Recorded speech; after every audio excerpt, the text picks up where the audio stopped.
is our primary pressure washing truck. And this job we're using the extractor and our vacuum system.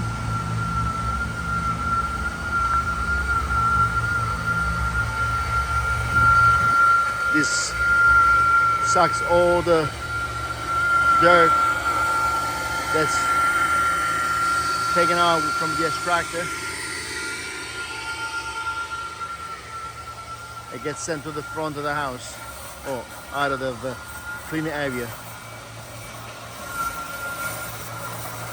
This is our new extractor subs cleaner.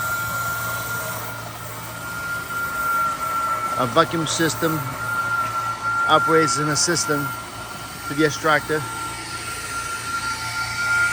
and all the debris and dirt gets sucked in and pushed through the hose away from the clean area. This backyard is pretty locked in.